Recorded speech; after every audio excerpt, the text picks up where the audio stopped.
നമ്മുടെ ഒരു വീട് പെയിന്റ് അടിക്കാന്ന് വെച്ചാ ഭയങ്കര ചെലവാണ്. അല്ലകടി. എന്തിട്ട് പറഞ്ഞാലും ശരി, ചെറിയ വീടാണെങ്കിൽ കൂടെ ഏകദേശം 1,50,000 രൂപയാവും. ഇതൊക്കെയാണ് നമ്മൾ വീട് പെയിന്റ് അടിക്കുമ്പോൾ സാധാരണ കേൾക്കുന്ന ചില, അല്ലെ, ട്രിവാൻഡ്രം ഭാഗത്താണ് ഇങ്ങനെ പറയും. എൻ്റെ അമ്മച്ചി ഈ വീടൊക്കെ എങ്ങനെ പെയിന്റ് അടിക്കും? 1,50,000 രൂപയാവും കേട്ടോ. മിനിമം ചെറിയ ഒരു കൂരയാണെങ്കിൽ കൂടി 1,50,000 രൂപയാവും. അപ്പോൾ നമ്മൾ ഇങ്ങനെയൊക്കെയാണ് പറയുന്നത്. എന്നാൽ ചില ചെറിയ മാറ്റങ്ങൾ വരുത്തിയാൽ, അല്ലെങ്കിൽ നമ്മുടെ പ്ലാനിങ്ങിൽ ചെറിയൊരു മാറ്റം വരുത്തിയാൽ നമുക്ക് പെയിന്റ് അടിക്കുന്നതിൻ്റെ, അതായത് വീട് പെയിന്റ് ചെയ്യുന്നതിൻ്റെ ഒരു 25 മുതൽ 30% കോസ്റ്റ് വരെ സേവ് ചെയ്യാൻ കഴിയും. അപ്പോൾ അതെങ്ങനെയാണെന്നാണ് നമ്മൾ ആ, ഇന്ന് ചർച്ച ചെയ്യുന്നത്. കീശ ചോരാതെ, കീശ ചോരാതെ എന്നല്ല, കൂടുതൽ കീശ ചോരാതെ നമുക്ക് വീടിൻ്റെ പെയിന്റിംഗ് വർക്ക് എങ്ങനെ കംപ്ലീറ്റ് ചെയ്യാമെന്നാണ്.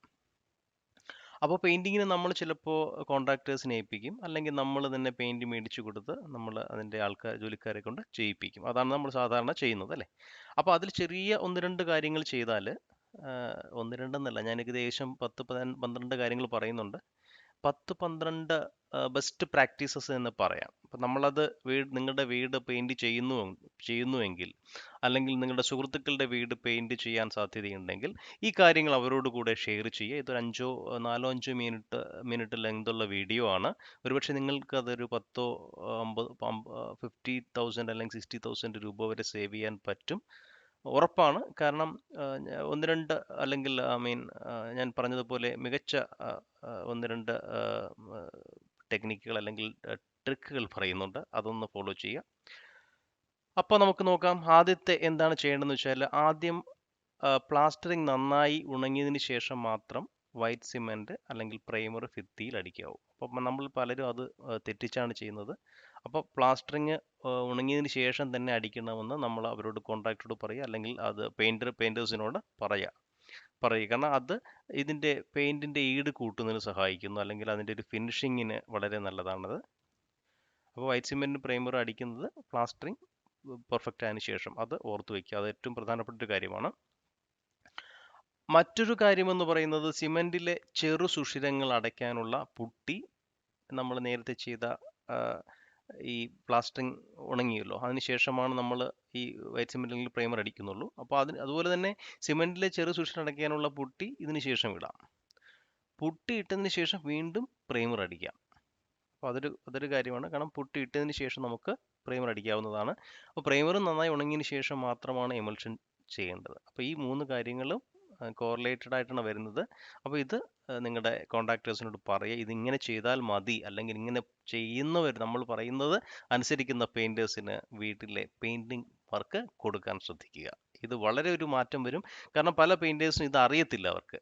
അപ്പോൾ അവരുടെ മൂത്ത പെയിൻറ്റേഴ്സ്, അല്ലെങ്കിൽ അവരുടെ ഗുരുക്കൾ പറയുന്നതായിരിക്കും അവർ കേൾക്കുന്നത്. ഒരുപക്ഷെ ഇതിൽ ഒരു ടെക്നിക്കൽ വശമുണ്ട്. ഇത് നിങ്ങൾ അവരോട് പറഞ്ഞ് മനസ്സിലാക്കി കൊടുക്കുക. പ്രൈമറും ഉണങ്ങിയതിന് ശേഷം മാത്രമാണ് എമൽഷൻ ചെയ്യേണ്ടത്, അല്ലെങ്കിൽ ഈ അവസ്ഥയാവും. എനിവേ, അടുത്ത വേറൊരു കാര്യം എന്ന് പറയുന്നത്, ഓരോ കോട്ട് പെയിന്റിങ്ങും അല്ലെങ്കിൽ ഓരോ സ്റ്റേജ് പെയിന്റിങ്ങും മുൻപ് ചെയ്ത പ്രതലം നന്നായി ഉണങ്ങി അതിനുശേഷം മാത്രം കൊടുക്കുക. അതായത് നമ്മളിപ്പോൾ 2 കോട്ട് അടിക്കുന്നെങ്കിൽ ആദ്യ കോട്ട് അടിച്ച് കംപ്ലീറ്റ് ഉണങ്ങിയതിന് ശേഷം, ചിലപ്പോൾ മഴയും അല്ലെങ്കിൽ ചില തണുപ്പൊക്കെ ഉണ്ടെങ്കിൽ ചിലപ്പോൾ ഉണങ്ങാൻ ചാൻസ് കുറവാണ്. പക്ഷേ അങ്ങനെയുള്ള സമയത്ത് മാക്സിമം ഉണങ്ങിയതിന് ശേഷം നമ്മൾ കൊടുത്താൽ മതി. ഒരു കോട്ട് അടിച്ച് നന്നായിട്ട് ഉണങ്ങിയതിന് ശേഷം മാത്രം അടുത്ത കോട്ട് അടിക്കുക. അത് ഒരുപാട് കാലം ഇത് ഈട് നിൽക്കാൻ സഹായിക്കും. മറ്റൊരു കാര്യം എന്ന് പറയുന്നത്, വീട്ടിൽ പൂപ്പലും പായലൊക്കെ ഉണ്ടെങ്കിൽ അത് നന്നായിട്ട് കഴുകി കളയുന്നു എന്ന് ഉറപ്പുവരുത്തുക. കാരണം അത് കുറച്ചെങ്കിലും ഉണ്ടെങ്കിൽ അത് അടുത്ത അല്ലെങ്കിൽ ഈ പെയിന്റിന് നല്ല ഈട് കിട്ടാൻ ചാൻസ് കുറവാണ്. അത് മിക്കവാറും എല്ലാവരും ചെയ്യാറില്ല. സോ അവരോട് സ്ട്രോങ് ആയിട്ട് പറയുക. അതിന് ഇച്ചിരി ക്യാഷ് കൂടുതൽ കൊടുത്താലും കുഴപ്പമില്ല. അപ്പോൾ അത് ഒരു നന്നായിട്ട് ആ ഒരു ക്ലീനിങ് വർക്ക് ചെയ്യുന്നു എന്ന് ഉറപ്പുവരുത്തുക. അത് നമ്മെ പിന്നെ ഫ്യൂച്ചറിൽ വളരെയധികം സഹായിക്കും. ഒരുപക്ഷെ 2 വർഷം കൂടുതൽ ഇതിൻ്റെ ഈട് നിൽക്കാനും സഹായിക്കും. മറ്റൊരു ഏറ്റവും പ്രധാനപ്പെട്ട കാര്യം എന്ന് പറയുന്നത്, ഹോൾസെയിൽ വിലയ്ക്ക് വാങ്ങാൻ പറ്റുമെങ്കിൽ വാങ്ങുക. അപ്പോൾ 2-3 വീട്ടുകാർക്ക്, അതായത് ഇപ്പോൾ നമ്മൾ ടൈൽസ് ഒക്കെ ചെയ്യുമ്പോൾ, ഇപ്പോൾ ഞാൻ ടൈൽസിൻ്റെ മറ്റൊരു വീഡിയോ ചെയ്തിട്ടുണ്ട്, നിങ്ങൾക്ക് വേണം നോക്കാം അത്. അതിപ്പോൾ ചെയ്യേണ്ടതെന്ന് വെച്ചാൽ, ഓക്കെ, ടൈൽസിൻ്റെ കാര്യം അവിടെ നിൽക്കട്ടെ. നമ്മുടെ പെയിന്റ്, ഇപ്പം നിങ്ങളുടെ സുഹൃത്ത് വീട് പെയിന്റ് അടിക്കുവാണ്, അപ്പോൾ നിങ്ങളും പെയിന്റ് അടിക്കുവാണ്. അപ്പോൾ നിങ്ങൾ പെയിന്റ് അടിക്കുന്ന ഈ അടുത്ത മാസമാണ്, ഒരുപക്ഷെ നിങ്ങളുടെ സുഹൃത്ത് ഈ മാസം അടിക്കുവാണെങ്കിൽ, നിങ്ങൾ രണ്ടും ചർച്ച ചെയ്തിട്ട് പറ്റുമെങ്കിൽ ഒരാളെ കൂടി കൂട്ടിയിട്ട് ഒരുമിച്ച് വാങ്ങാൻ നോക്കുക. അപ്പോൾ നിങ്ങൾക്ക് ഏകദേശം അതിൻ്റെ ഒരു 25-35% പെയിൻറ്റിൻ്റെ കോസ്റ്റ് അവിടെ സേവ് ചെയ്യാൻ കഴിയും. ഇതൊക്കെ വളരെ ചെറിയ കാര്യങ്ങളാണ്, നമ്മൾ ശ്രദ്ധിക്കാത്ത കാര്യങ്ങളാണ്. പക്ഷേ ഇതൊക്കെ ഒന്ന് പ്ലാൻ ചെയ്താൽ, ഇപ്പോൾ നിങ്ങൾ അടുത്ത വർഷമാണ് ഇത് പ്ലാൻ ചെയ്യുന്നത്, പെയിൻ്റ് അടിക്കാൻ പ്ലാൻ ചെയ്യുന്നതെങ്കിൽ നിങ്ങൾ ഫ്രണ്ട്സിനോടോ അല്ലെങ്കിൽ റിലേറ്റീവ്സിനോടോ അല്ലെങ്കിൽ മറ്റുള്ള അറിയാവുന്ന ആരോടെങ്കിലും ഒന്ന് നിങ്ങളൊന്ന് ഡിസ്കസ് ചെയ്ത് പ്ലാൻ ചെയ്യുക. അതുപോലെ ഹോൾസെയിലായിട്ട് കിട്ടുന്ന ഷോപ്പിൽ പോവുക. അപ്പോൾ ഒരുമിച്ചാകുമ്പോൾ നിങ്ങൾക്ക് വളരെ ഒരു കോസ്റ്റ് സേവ് ചെയ്യാൻ കഴിയും. ഈവൻ പെയിൻറ്റിങ്ങിൻ്റെ ട്രാൻസ്പോർട്ടേഷൻ ചാർജിലും വളരെ ഒരു വ്യത്യാസം കൊണ്ടുവരാൻ സാധിക്കും. അതുകൊണ്ട് അത് വളരെ പ്രധാനപ്പെട്ട ഒരു കാര്യമാണ്. ആദ്യം പ്ലാൻ ചെയ്യുക, പ്ലാൻ ചെയ്തിട്ട് ഒരുമിച്ച് വാങ്ങുക. ട്രാൻസ്പോർട്ടേഷൻ ഉൾപ്പെടെ കാര്യങ്ങൾ ഒരുമിച്ച് വാങ്ങുക. അപ്പോൾ ഇപ്പോൾ വ്യത്യസ്തമായ പെയിൻ്റ് ആണെങ്കിൽ പോലും ഒരുമിച്ച് വാങ്ങുമ്പോൾ നമുക്ക് അതിൻ്റെ ഒരു കോസ്റ്റ് കുറയുന്നതായിരിക്കും. ഓക്കെ, അപ്പോൾ അതൊരു കാര്യമാണ്. ആ പ്ലാനിങ് മനസ്സിൽ വച്ചേക്കുക. സീലിങ്ങിൻ്റെ കേസിൽ എപ്പോഴും വെള്ള നിറം പെയിൻറ് ചെയ്യുകയാണ് ആവശ്യം. ചിലർ കടും കളറൊക്കെ നല്ലൊരു ഷാർപ്പ് കളറൊക്കെ ചെയ്യാറുണ്ട്. അങ്ങനെയുള്ള കടും കളർ ഒഴിവാക്കുക. എപ്പോഴും വെള്ള പെയിൻ്റാണ് ആവശ്യം. ഈവൻ ചന്ദന കളർ പോലും മാറ്റിയിട്ട് വെള്ള കളർ അടിക്കുക. ഇത് എന്തുകൊണ്ടാണ് വെള്ള നിറം അടിക്കുന്നതെന്ന് ചോദിച്ചാൽ, വെള്ള നിറം ഉള്ളിൽ കിടക്കുന്ന പ്രകാശം പ്രതിഫലിപ്പിച്ച് കൂടുതൽ വെളിച്ചം പകരുന്നു. അതുകൊണ്ട് തന്നെയാണ് പണ്ടുള്ള ആളുകൾ ടെറസിൻ്റെ നമ്മുടെ റൂഫിലൊക്കെ അല്ലെങ്കിൽ സീലിങ്ങിൽ എപ്പോഴും വെള്ള നിറം പെയിൻറ് ചെയ്യുന്നത്. അപ്പോൾ അത് തന്നെ ചെയ്യാൻ ശ്രമിക്കുക.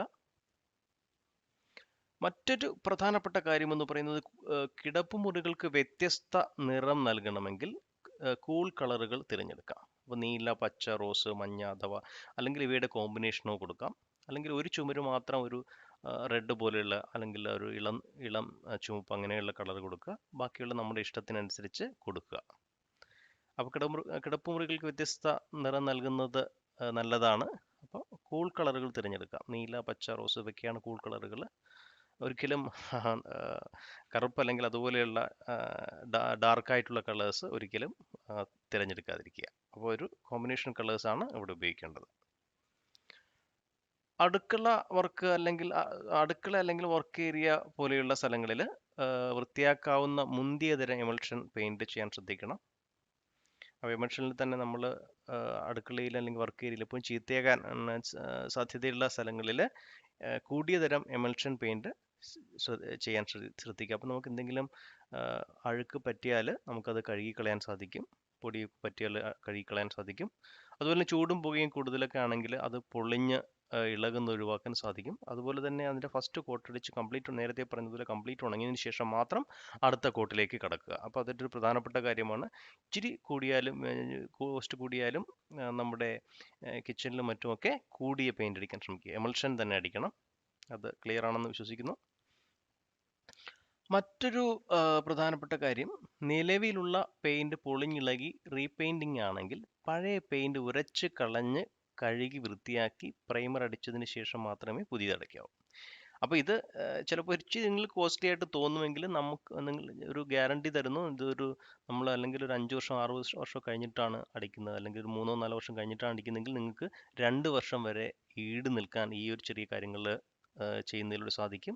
അപ്പോൾ ഞാൻ ഈ കോസ്റ്റ് കട്ട് എന്ന് പറയുന്നത് നമ്മളിപ്പോൾ ചെയ്യുന്നതിൻ്റെ മാത്രമല്ല, അതിൻ്റെ 2-3 വർഷം കൂടി ഈട് നിൽക്കുന്ന തരത്തിലാണ് നമ്മൾ ഈ പറയുന്ന ബെസ്റ്റ് പ്രാക്ടീസസ് ഫോളോ ചെയ്താൽ നമുക്ക് പെയിൻറ്റിൻ്റെ ഒരു ഈട് 2-3 വർഷം കൂടി എക്സ്റ്റെൻഡ് ആയി കിട്ടും. അപ്പോൾ അത് നമുക്ക് കോസ്റ്റ് സേവിങ് ആയിട്ട് കരുതണം. അപ്പോൾ പൊളിഞ്ഞിളകിയതാണെങ്കിൽ കംപ്ലീറ്റ് കഴിഞ്ഞതിന് ക്ലീൻ ചെയ്ത് കഴുകി വൃത്തിയാക്കി പ്രൈമർ അടിച്ചതിന് ശേഷം മാത്രമേ പുതിയത് അടിക്കാവൂ. അതുപോലെ തന്നെ പഴയ വീട് പെയിന്റ് ചെയ്യുമ്പോൾ ഭിത്തിയിൽ നനവ് തട്ടുന്നെങ്കിൽ അത് മാറ്റിയിട്ടേ ചെയ്യാവൂ. അപ്പോൾ ചിലരാണെങ്കിൽ അത് ചെയ്യാറില്ല. അപ്പോൾ നിങ്ങളുടെ പെയിൻറ്ററോട് പറയുക ആ നനവ് കംപ്ലീറ്റ് മാറ്റിയിട്ടേ ചെയ്യാവൂ. ഒരുപക്ഷെ അതിനുവേണ്ടി സീലിങ്ങിൽ ചിലപ്പോൾ ലീക്ക് മാറ്റേണ്ടി വരും, അല്ലെങ്കിൽ ടെറസിലെ ക്രാക്കിൽ നിന്ന് ഊന്നിറങ്ങുന്ന ജലസാന്നിധ്യമൊക്കെ വരാറുണ്ട്. മേളിൽ അതുപോലെയുള്ള എന്തെങ്കിലും ഒരു സീലിംഗ് ലീക്ക് മാറ്റുന്നതിനുള്ള എന്തെങ്കിലും ചെയ്യുക. അതിനുശേഷം മാത്രമേ, എന്നിട്ട് താഴെ വെള്ളം വരുന്നില്ല എന്ന് ഉറപ്പ് വരുത്തുക. അതിനുശേഷം മാത്രമേ ചെയ്യുക. ഇതൊക്കെ ഒരുപക്ഷെ ഈ ചെറിയ വർക്കൊക്കെ നമ്മൾ പെയിൻറ്റിങ് തുടങ്ങുന്നതിന് മുമ്പ് തന്നെ ഒരു പ്രിക്കോഷണറി ആയിട്ട് ചെയ്യേണ്ട കാര്യങ്ങളാണ്. അപ്പോൾ അത് വീണ്ടും ഇങ്ങനെ ഇളകി വരാതിരിക്കും. ഒരു പൊരിയൽ പോലെ വീടിൻ്റെ ചുറ്റുമുള്ള അല്ലെങ്കിൽ ചുമരിനകത്തൊക്കെ ഇങ്ങനെ പൊരിയൽ പോലെ ഇളകി വരും. അപ്പോൾ അത് വരാതിരിക്കാൻ ഇത് വളരെയധികം സഹായിക്കും. അതുകൊണ്ട് ഇത് ആദ്യമേ നമ്മളൊരു അനാലിസിസ് നടത്തിയതിന് ശേഷം ആ ലീക്ക് കംപ്ലീറ്റ് അടിച്ച് അവിടെ ഈർപ്പം വരുന്നില്ല എന്ന് ഉറപ്പ് വരുത്തുക. ഒരുപക്ഷെ ആ പഴയ ഒരു പാളി ഇളക്കി കളയുമ്പോൾ നമുക്ക് കാണാൻ കഴിയും ഈ ഒരു നനവിൻ്റെ അംശം. അപ്പോൾ നമ്മൾ ഈ ലീക്ക് അടയ്ക്കുന്നതിലൂടെ ആ നനവ് കംപ്ലീറ്റ് മാറുന്നു എന്ന് ഉറപ്പ് വരുത്തുക. അതിനുശേഷം പെയിൻറ് ചെയ്യുക. പിന്നെ ഒരു പ്രശ്നവും വരത്തില്ല, ഗ്യാരണ്ടി. അതുപോലെ തന്നെ വീടിലെ ജനലിനും കതകിനും പോളിഷ് ചെയ്യുന്നുവെങ്കിൽ അതേ നിറത്തോട് യോജിച്ച കളർ വുഡൻ ഫർണിച്ചറിനും ഷെൽഫുകൾക്കും നൽകിയാൽ നല്ല ചേർച്ചയാവും. ഒരുപക്ഷെ നമ്മളൊക്കെ പ്രധാനമായിട്ടും വിട്ടുപോകുന്നൊരു കാര്യമാണ്. അപ്പോൾ നമ്മുടെ ജനൽ, കതക് അതിന് നിറത്തോട് ചേർന്ന കളർ വുഡൻ ഫർണിച്ചറിനും ഷെൽഫുകൾക്കും കൂടെ കൊടുക്കുക. അപ്പോൾ അതൊരു കോമ്പിനേഷൻ നമ്മൾ ശ്രദ്ധിച്ചാൽ നല്ലത്. അപ്പോൾ അതൊരു കോസ്റ്റിലെ കേസല്ല എങ്കിലും ശ്രദ്ധിച്ചാൽ വളരെ നല്ലതായിരിക്കും. കാണുന്നതിന് അല്ലെങ്കിൽ ആ ഡിസൈനൊക്കെ നോക്കുന്നതിന് രസമായിരിക്കും. അതുപോലെ തന്നെ സിമന്റ് തേപ്പ് നടത്തിയ ഭിത്തിയുടെ ഫിനിഷിങ്ങിനാണ് പുട്ടി ഉപയോഗിക്കുന്നത്. നമുക്കറിയാവുന്ന കേസാണത്. അപ്പോൾ പുറം ഭാഗത്തെ ഉപയോഗിക്കുന്ന എക്സ്റ്റീരിയർ പുട്ടിയും അകത്ത് ഉപയോഗിക്കുന്നത് ഇൻറ്റീരിയർ പുട്ടിയുമാണ്. അപ്പോൾ അതിൻ്റെ കോസ്റ്റും വ്യത്യാസമാണ്. അപ്പോൾ ചില കോൺട്രാക്ടേഴ്സ് രണ്ടും അകത്ത് ഉപയോഗിക്കുന്നതിനെ പുറത്ത് ഉപയോഗിക്കാറുണ്ട്. അപ്പോൾ അത് അവരോട് പറഞ്ഞ് മനസ്സിലാക്കുക. അല്ലെങ്കിൽ നിങ്ങൾ നമ്മുടെ പെയിൻറ് വാങ്ങുമ്പോൾ തന്നെ അവരോട് ചോദിക്കുക, അകത്തുള്ളത് ഏതാണ്, അകത്തടിക്കേണ്ടത് ഏതാണ്, പുറത്തടിക്കേണ്ടത് ഏതാണെന്ന് ചോദിക്കുക. അപ്പം രണ്ടതിന് വില വ്യത്യാസം വരും. അപ്പോൾ കാരണം പെയിൻറ്റേഴ്സ് ഒരുപക്ഷെ നമ്മുടെ എന്താ പറയുക, സാമ്പത്തിക പരാധീനതകളൊന്നും അവർക്ക് അറിയണമെന്നില്ല. സോ നമ്മൾ തന്നെ ഇതൊക്കെ ഇനിഷ്യേറ്റീവ് എടുക്കുക. പുറത്തടിക്കേണ്ട പുട്ടി ഏതാണ്, അതിൻ്റെ അളവ് ഏതാണ്, അകത്ത് അടിക്കേണ്ട പുട്ടി ഏതാണ്, ഇതൊക്കെ നമ്മൾ തന്നെ ഡിസൈഡ് ചെയ്ത് നമ്മൾ തന്നെ അവരെ ഇൻസ്ട്രക്ട് ചെയ്യുക. എഗെയിൻ ഞാൻ നേരത്തെ പറഞ്ഞതുപോലെ നമ്മൾ പറയുന്നത് കേൾക്കുന്ന കോൺട്രാക്ടറിനെയോ അല്ലെങ്കിൽ പെയിൻറ്റേഴ്സിനെയോ മാത്രം ജോലിക്ക് വിളിക്കുക. അപ്പോൾ ഇതൊക്കെയാണ് ഏറ്റവും ഇമ്പോർട്ടൻ്റ് ആയിട്ടുള്ള കാര്യങ്ങൾ. അപ്പോൾ ഇതൊക്കെ നിങ്ങൾക്ക് ഉപയോഗപ്രദമായി എന്ന് വിശ്വസിക്കുന്നു. ഈ ചെറിയ ചെറിയ ടിപ്സുകളാണ്. അപ്പോൾ ഇതൊക്കെ ഒന്ന് നോക്കുക. അതുപോലെ തന്നെ ഇത് നിങ്ങളുടെ ഫ്രണ്ട്സോ അല്ലെങ്കിൽ ആരെങ്കിലുമൊക്കെ വീട് പെയിൻറ് ചെയ്യുന്നുവെങ്കിൽ അവർക്കൊക്കെ ഒന്ന് പറഞ്ഞു കൊടുക്കുക. അതുപോലെ നിങ്ങൾ പെയിൻറ് എടുക്കുമ്പോൾ ഒരുമിച്ചെടുക്കുക. അപ്പോൾ ഇതെല്ലാം നിങ്ങൾക്ക് എല്ലാവർക്കും ഇഷ്ടമായി എന്ന് പ്രതീക്ഷിക്കുന്നു. ഇഷ്ടപ്പെട്ടാൽ ലൈക്ക് ചെയ്യാനും കമൻറ്റ് ചെയ്യാനും, അത് പോസിറ്റീവ് ആയിക്കോട്ടെ നെഗറ്റീവ് ആയിക്കോട്ടെ, കമൻറ്റ് ചെയ്യാനും മറക്കരുത്. അതുപോലെ കഴിയുന്നത് എല്ലാവർക്കും ഷെയർ ചെയ്യുക. കാരണം ഞാൻ ഈ പറയുന്ന പോലെ വീട് പെയിൻറ് ചെയ്തപ്പോൾ കുറച്ച് കാര്യങ്ങൾ ഇതൊക്കെ ഒരുപാട് പേരോട് അന്വേഷിച്ചിട്ടും അല്ലെങ്കിൽ അതിനെക്കുറിച്ചുള്ള 1-2 പുസ്തകങ്ങളൊക്കെ വായിച്ചിട്ടാണ് ചെയ്തത്. കോസ്റ്റ് വളരെയധികം കഴിഞ്ഞ പ്രാവശ്യം ചെയ്യുന്നതിനേക്കാൾ ഏകദേശം ഒരു 30% വരെ എനിക്ക് സേവ് ചെയ്യാൻ കഴിഞ്ഞു. അതുകൊണ്ട് തന്നെയാണ് ഞാൻ നിങ്ങൾക്കിത് ഷെയർ ചെയ്യുന്നത്. ഇത് അറ്റ്ലീസ്റ്റ് നമ്മൾ മലയാളികൾക്ക് ഇതൊരു ഹെൽപ്ഫുൾ ആകുമെന്ന് വിശ്വസിക്കുന്നു. Anyway, thank you all. മറ്റൊരു കലക്കൻ ടിപ്സുമായിട്ട് വിൽ ബി ബാക്ക്.